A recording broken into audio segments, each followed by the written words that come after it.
जय हिंद दोस्तों। तो आज आपको गंगा के पूरा विस्तार में बताया जाएगा। उसके पहले आपको समझ लेना है कि इसके प्रति आस्था कैसे रखा जाए और कितना रखा जाए। क्या इस टाइम उससे 5 अजूरी पानी पीना चाहिए, एक चुल्लू से या किससे भी, ठीक, क्योंकि अब इतनी दूषित हो चुके हैं। इस पर कई योजनाएं भी लाया गया कि इसे साफ़ किया जाए। नमामि गंगे के तहत काफ़ी पैसा भी इसमें इन्वेस्ट किया गया, फिर भी ये क्या गंगा साफ़ नहीं हुआ। पैसा साफ़ हो गया, पैसा साफ़ हो गया, लेकिन गंगा साफ़ नहीं हुए, ठीक। तो आस्था के प्रति थोड़ा सा विचार कर लेते हैं। अभी भी काफ़ी लोग ऐसे भी हैं कि वहाँ पहुँचते हैं, चाहे वो आषाढ़ का मौसम हो या कोई भी मौसम हो, 5 अजूरी एक संगम पर अपने प्रयाग में, इलाहाबाद में 5 अजूरी एकदम ज़बरदस्ती खींचते हैं। पता लग भैया का 1 महीना बाद फेफड़ा उफड़ा सब दिक्कत होने लगता है, बीमार पड़ जाते हैं, क्योंकि दूषित हो चुके हैं। क्या दूषित पहले का था? तो रीति रिवाज के बारे में या आस्था के बारे में वहाँ लिखा भी रहता है कि गंगा दर्शन ही गंगा स्नान है। वहाँ तो पहुँच जाएंगे एकदम बढ़िया से, जैसे लगता है कि 1 महीने से नहाया ही नहीं है, बढ़िया रगड़ रगड़ नहाते हैं, ब्रश ले जाकर भी, ठीक। तो ऐसा नहीं, गंगा दर्शन ही गंगा स्नान है। यदि उसे दूषित करोगे, कहते नहीं कि यदि उसे दूषित करोगे तो हमारे ऊपर ही आएगा। जब 5 बजे कोई उससे पिएगा तो हमें ही प्रॉब्लम होगा। तो आस्था के बारे में पहले ये समझ लेते हैं कि रीति रिवाज को कितना मानना चाहिए। जैसे रात में झाड़ू नहीं लगाना चाहिए, या सिलाई नहीं करना चाहिए, या और भी पैसा नहीं देना चाहिए। इन तमाम बातों पर थोड़ा सा मैं भी चर्चा करता हूँ, आप भी उस पर बताओ कि ये सही है या गलत। पहले एक स्टोरी के माध्यम से समझते हैं। पहले एक अंधा एक गाँव में रहता था, और अंधा कुछ टाइम बाद उसकी शादी कर दिया गया। लेकिन दुर्भाग्य ये देखिए कि उसकी जिसके साथ शादी हुआ, कहें राम मिलान जोड़ी, वही हाल हुआ, डी। वो अंधी थी, वो भी क्या थी, अंधी थी, और अंधा का शादी अंधी से हो गया।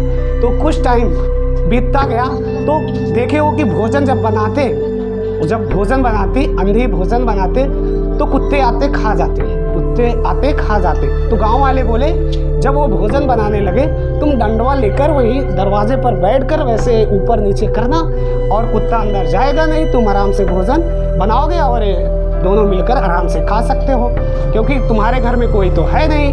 अब यहाँ देखने वाला कि रोटी बचा है या नहीं बचा है, दोनों लोग तो अंधे हो। तो यही प्रक्रिया करते रहे। कुछ टाइम बाद उन्हें एक क्या हुआ, लड़का पैदा हुआ। ये प्रक्रिया नित्य चलता रहा। अब लड़का भी 20-22 साल का हुआ, उसकी भी शादी होने वाला है। भाग्य की बात ये देखो कि लड़के को क्या था, नेत्र था, और ये सब क्रियाकलाप वो देखता था, अपने माँ बाप का क्रियाकलाप देखता था। तो उसकी भी शादी हो गया। अब कुछ टाइम बाद जब शादी हुआ, और वो भी जब उसकी वाइफ, किसकी, उस बच्चे की वाइफ है, उसकी पत्नी जब खाना बनाने लगे, तो जो अंधा का बेटा था, जो देख सकता था, वो भी दरवाजे पर बैठकर ऐसे ऐसे करता था। तो गांव वाले इधर आए, कहे तुम क्या कर क्या रहे हो? बोला हमारे माँ बाप ऐसे करते थे, मैं भी कर रहा हूँ। दिक्कत क्या है? कहे कि उसने आँख नहीं थी इसलिए कर रहे हैं, तुम्हारे पास तो आँख है, तो क्यों ऐसे कर रहे हो? तो उस दिन से वो करना बंद कर दिया। ऐसे कुछ ही हमारे रीति रिवाज भी हैं। जैसे बोलते हैं कि रात में झाड़ू नहीं लगाना चाहिए। मेरा उद्देश्य है कि रात में इसलिए पहले नहीं लगाते थे लोग, क्योंकि उस टाइम लाइट बहुत नहीं हुआ था, प्रकाश नहीं रहता, और जो भी रात में वो झाड़ू लगाते वो साथ में कूड़े में चला जाता। किसमें? कूड़े में। या रात में सिलाई करने का जो रीति रिवाज था कि रात में सिलना नहीं चाहिए, तो उस टाइम लाइट का ही अभाव था, जिससे क्या होता, हाथों में लग जाता या कुछ और भी हो जाता। और भी ऐसे रीति रिवाज है, जैसे रात में पैसा नहीं देना चाहिए, तो हो सकता है उस टाइम लाइट का ही ये इशू रहा होगा, इसलिए वो रीति रिवाज लाए होंगे। और कई दिशाओं का रीति रिवाज लाए। रीति रिवाज को उतना ही मानो जितने से आपका क्रियाकलाप चल जाए, नहीं। बहुत से तमाम ऐसे रीति रिवाज हैं, और बहुत से ऐसे भी आस्था वाले हैं कि ये गंगा में 5 उजले मतलब जल ग्रहण कर लेते हैं। अब दिक्कत हो जाएगा। जहाँ से गंगा निकली है, गंगोत्री तो ठीक ठाक है, यहाँ तक आने में उसमें 52 नालों की पानी इसमें ढकेल देते हैं, जिसके कारण ये गंगा मैली हो चुकी है। गंगा सबसे ज़्यादा अभी तो यमुना में तो बोला गया, कोई विधेयक लाकर कि इसमें से 16 या 17 नालों का पानी बंद किया गया।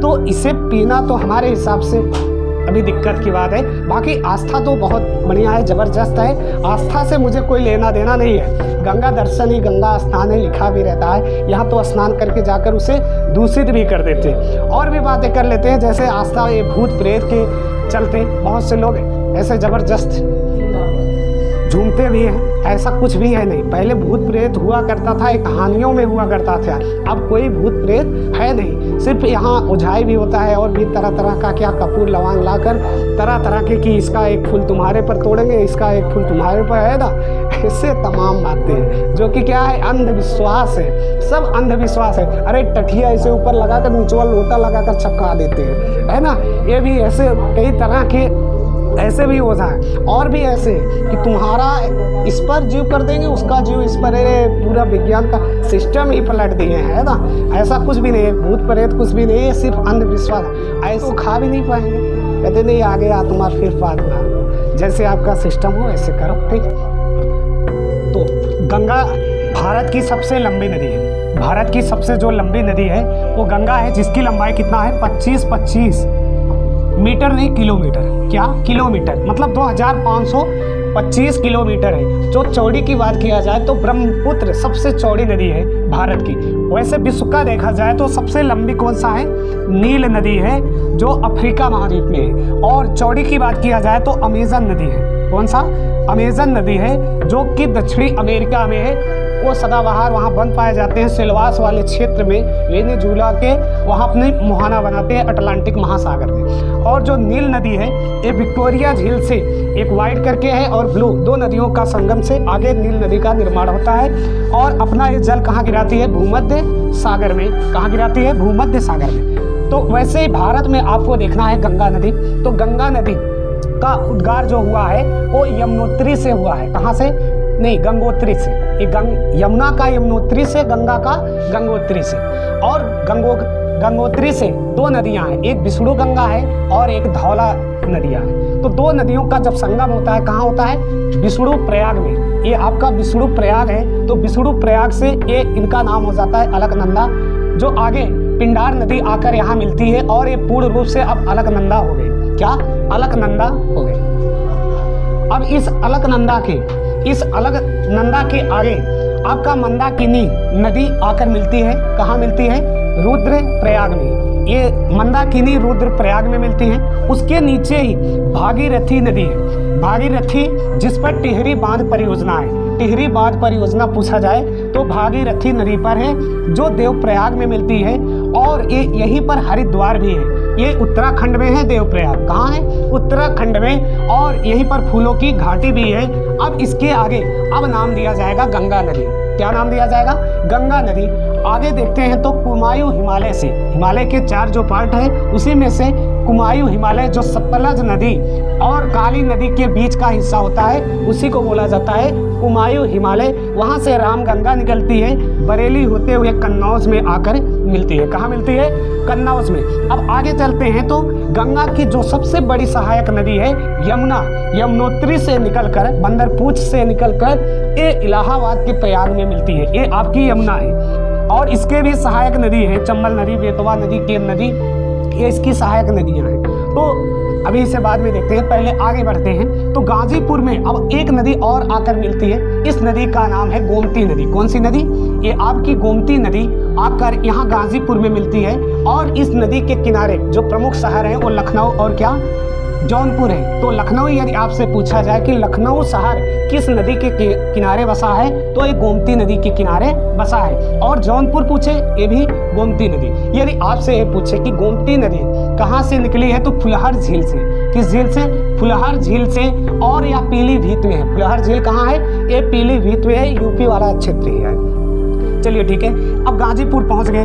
आगे आपको मिलेगा जो एमपी के क्षेत्र से निकली हुई है सोन नदी। कौन सी नदी, सोन नदी। ये पटना के पहले आसपास ही मिलती है। कौन सी नदी, सोन नदी। अब उत्तर से पुनः एक घाघरा नदी आती है जो बिहार पटना में मिलती है। कहाँ, पटना के पास में मिलती है एक घाघरा नदी। और देवरिया में जो नेपाल में नदी बहती है राप्ती, ये आकर घाघरा में संयुक्त होती है। और इसी के पास में गोरखपुर भी है। और यह देवरिया के पास में मिलती है। कहाँ मिलती है, देवरिया के पास में मिलती है। अगली नदी है जो कि गंडक है, जो सोनपुर के पास में मिलती है। कहाँ मिलती है, ये आपकी गंडक नदी है जो सोनपुर के पास में मिलती है। और इसी के आगे जो बिहार का शोक कहा जाता है, कोसी नदी, वो भी यही मिलती है थोड़ा सा इसके आगे।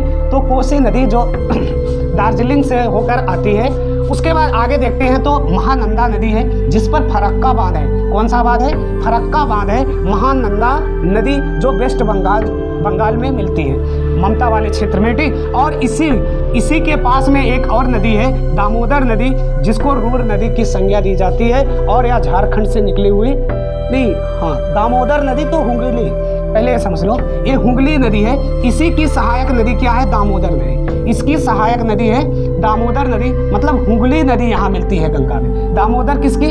हुगली की हो जाएगी, ठीक। तो दामोदर को क्या बोलेंगे? रूर नदी। और ये झारखंड में है। कहाँ है? झारखंड में। अब आगे गंगा कहाँ प्रवेश करेगी? बांग्लादेश में। तो पहले यहाँ से देख लेते हैं, ये आपका एक गंगा है, ऐसे गंगा जा रही है कन्नौज होते हुए इलाहाबाद, प्रयाग, जहाँ पर यमुना सबसे बड़ी नदी, यहाँ इसकी सहायक नदी, गाजीपुर बिहार, और ये आगे वेस्ट बंगाल होते हुए बांग्लादेश में इंटर कर जाती है। यदि बात पूछा जाए कि गंगा नदी कितने राज्यों, भारत के कितने राज्यों से होकर गुजरती है, तो 5 राज्य हैं। पहला क्या है? यूके उत्तराखंड है, और दूसरा हो जाएगा यूपी, उसके बाद बिहार, उसके बाद तीसरे नंबर पर बिहार, झारखंड में है,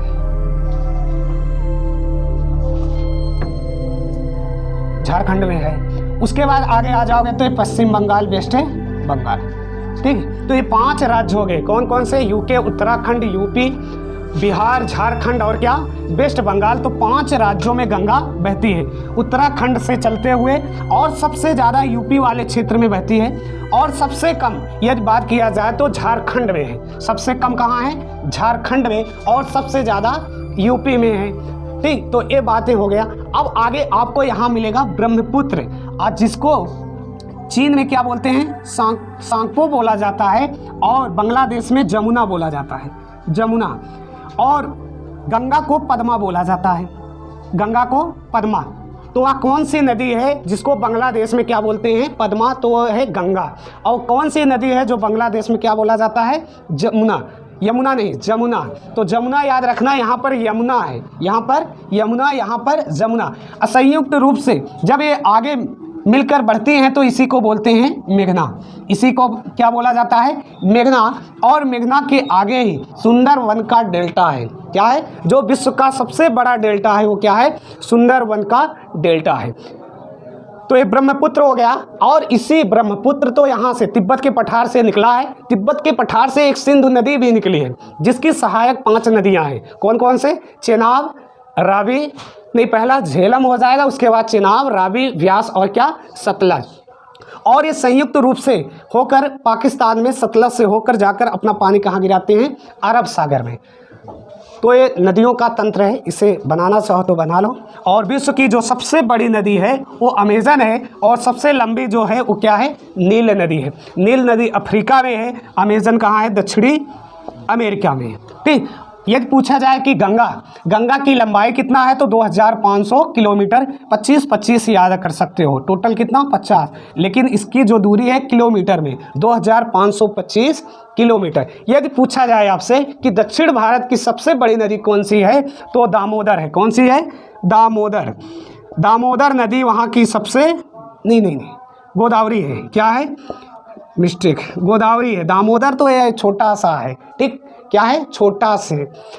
गोदावरी है। तो गोदावरी को क्या बोला जाता है? दक्षिण भारत की गंगा बोला जाता है। गोदावरी को ही दक्षिण भारत की गंगा बोला जाता है। दामोदर तो झारखंड में है। कहाँ है? झारखंड में। और भी है दक्षिण भारत की नदियाँ, कृष्णा है, गोदावरी है, नर्मदा है, ताप्ती है, ठीक। तो ये आप इसे बना लीजिए, और जो पॉइंट है इसे लिख लीजिए। तो यहाँ से जो क्वेश्चन निकलने वाले हैं, पहला क्वेश्चन तो यही कि गंगा कहाँ से निकली है? तो गंगोत्री से 2 नदियों का मेल है, विष्णु गंगा और क्या? धौली गंगा का। आगे आकर अलकनंदा और भागीरथी से ही इसका नाम क्या बोला जाता है? गंगा। यदि पूछेगा कि हाँ रामगंगा कहाँ मिलता है तो कन्नौज में। यदि पूछेगा कि लखनऊ या जौनपुर शहर किस नदी के किनारे बसा है तो गोमती नदी। गोमती नदी कहाँ मिलता है तो गाजीपुर में। यमुना नदी कहाँ मिलता है? प्रयाग में। और गोमती नदी का उद्गार कहाँ है तो पीलीभीत फुलहर झील से है। और सोन नदी कहाँ मिलता है तो पटना के आसपास। यदि घाघरा नदी पूछा जाए तो बिहार पटना के आसपास। और राप्ती इसकी क्या है, सहायक नदी है घाघरा की, जो देवरिया में मिलती है। गंडक नदी ये सोनपुर के आसपास में। कोसी नदी ये भी बिहार की ही शोक नदी है, दार्जिलिंग के क्षेत्र से आती है। महानंदा नदी इस पर फरक्काबाद है, जो वेस्ट बंगाल में मिलती है। बाकी हुगली नदी इसकी सहायक नदी दामोदर है, जो झारखंड में है, और इसे क्या कोयला वाला नदी बोला जाता है, यहाँ कोयले की प्राप्ति होता है। बाकी जब गंगा इंटर करती है बांग्लादेश में तो पद्मा बोला जाता है। ब्रह्मपुत्र जब इंटर करती है बांग्लादेश में जमुना बोला जाता है, और संयुक्त रूप से जब ये आगे बढ़ता है तो उसे मेघना बोला जाता है। अब देख लेते हैं कि यमुना की जो सहायक नदी है तो केन नदी है, जो कि बांदा में मिलती है, और बेतवा नदी है जिस पर माता टीला बांध स्थित है, हमीरपुर में मिलती है। और इटावा में जो नदी मिलती है चंबल नदी है, ठीक। इसी पर जवाहर, राणा सागर, ये सब बांध स्थित हैं। यदि आपसे पूछे टिहरी बांध तो भागीरथी पर, कहाँ, भागीरथी पर। यदि आपसे पूछे कि कितने राज्यों में गंगा नदी, तो 5 राज्यों में, उत्तराखंड, यूपी, बिहार, झारखंड और क्या, वेस्ट बंगाल। ये आपको याद रखना है। तो यहाँ एक गंगा का पूरा तंत्र हो गया, इसके साथ साथ यमुना का भी हो गया है।